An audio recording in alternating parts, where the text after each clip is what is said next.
Hola, mi nombre es Diego Rojas Covarrubias, con UA 192846, y vamos a hablar sobre la caracterización y estructurización de las partículas minerales.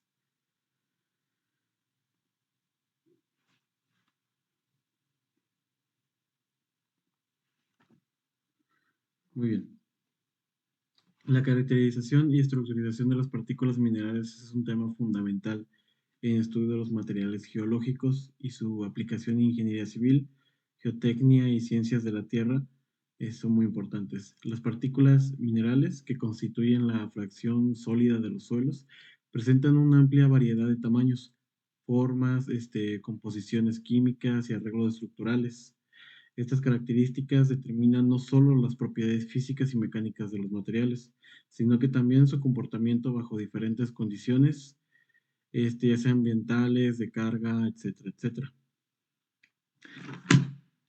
En estas partículas, los suelos se clasifican en tres categorías, principalmente según el tamaño de su partícula, que serían las arenas, los limos y las gravas. Aquí está. Las arenas están compuestas por partículas gruesas y visibles, con alta permeabilidad y baja cohesión, lo que las hace ideales para drenajes, pero menos estables bajo cargas. Este, por su parte, los limos son partículas de tamaño intermedio, presentan propiedades entre las arenas, perdón, y las arcillas, eh, con, con más moderada permeabilidad y baja plasticidad. Y ya por otro lado, las arcillas, en su parte formadas por partículas extremadamente finas, exhiben alta cohesión y plasticidad, pero baja permeabilidad, lo que las hace susceptibles a cambios volumétricos ante variaciones de humedad.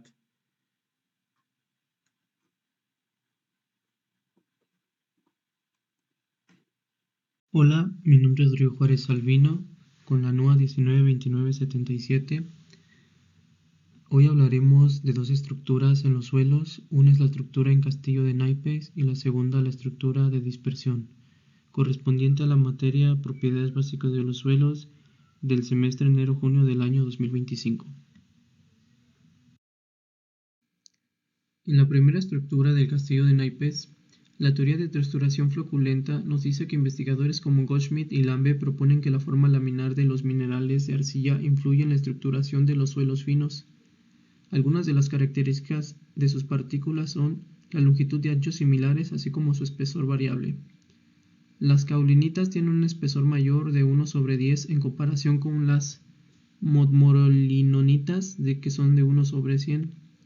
Otra de sus características es la superficie específica, que en las caulinitas es de 10 metros cuadrados de área superficial por gramo de peso, mientras que en las litias son de 80 y en las modmorolinonitas de 800. Otra de sus características es la carga y estructura. Las partículas tienen carga negativa, pero en sus aristas hay concentración de carga positiva, formando una estructura tipo castillo de naipes, como lo dice su nombre, lo que genera vacíos en el suelo. Y aquí se puede ver la estructura en castillo de naipes en la siguiente imagen. La siguiente estructura es la dispersa. Una hipótesis alternativa nos dice que la estructura tipo castillo de naipes puede no ser la más estable. El esfuerzo cortante puede reducir los ángulos entre las partículas. En esta estructura dispersa nos habla acerca de la presión osmótica, que es que a medida que las partículas se acercan, actúan presiones osmóticas que las separan, adoptando una estructura dispersa más estable. Hay desacuerdo en estas teorías, ya que no hay consenso total sobre cuál estructura es la más realista, así que se proponen varias hipótesis sobre la estructura de los suelos. En la imagen que podemos apreciar de la estructura dispersa, nos muestra en el inciso A y en el inciso B de la figura el mecanismo por el cual la presión osmótica tiende a hacer para llegar a una condición más uniforme que las partículas que se separan. En la parte del inciso C nos muestra la estructura en su condición final. Mi nombre es Gustavo Baraja Silva, con el NUA 313150. Estructura compuesta: se define un esqueleto constituido por granos gruesos y por masas coloidales de flóculos que proporcionan nexos entre ellos. El proceso de acumulación de sedimentos arriba de un nivel hace que las capas inferiores se consideren bajo el peso de suprayacentes. Las partículas más gruesas se aproximan, ocasionando que la arcilla floculada entre ellas disminuya de volumen.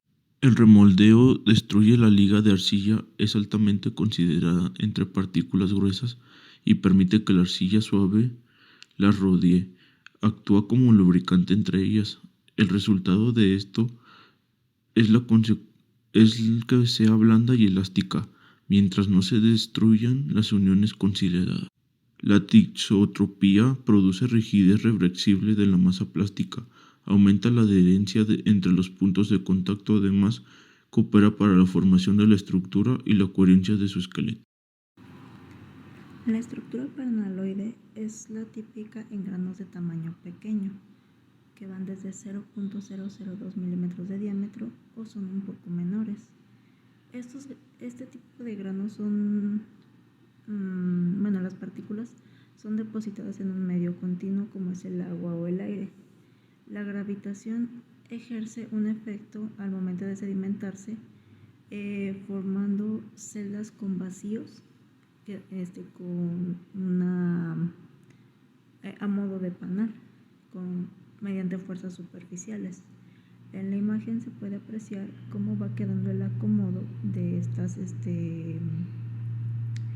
estructura y se ve tal cual como si fuera un panal. Para el caso de la estructura floculenta, que es otra de ellas, es cuando en el proceso de sedimentación se adhieren o se juntan, se unen más partículas hasta formar un grumo y formando a su vez panales. La estructura queda blanda y suelta con gran volumen, con gran cantidad de volúmenes vacíos. Es muy parecida a la de panal, pero la diferencia es que es suelta.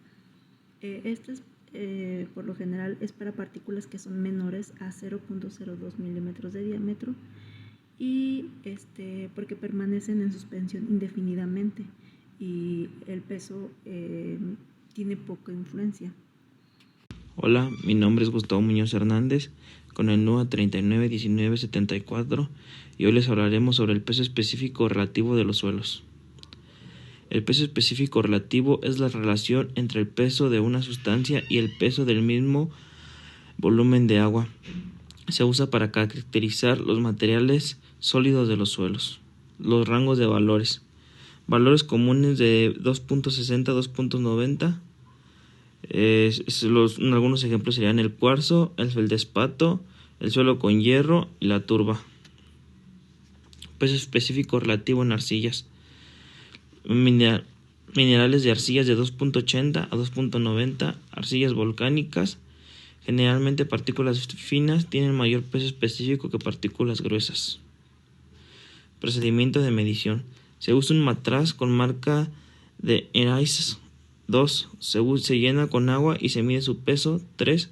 Se llena con agua y suelo, se mide nuevamente. 4. Se elimina el aire atrapado mediante ebullición o vacío. Corrección por temperatura. La temperatura afecta el volumen de matraz y el peso del agua. Se usa una curva de calibración para corregir las variaciones. Medición del peso seco.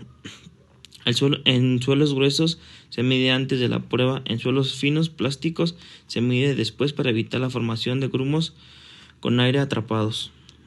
En conclusión, el peso específico relativo es clave para caracterizar los suelos. Su medición requiere precisión en laboratorio y se debe considerar la temperatura y la eliminación del aire atrapado.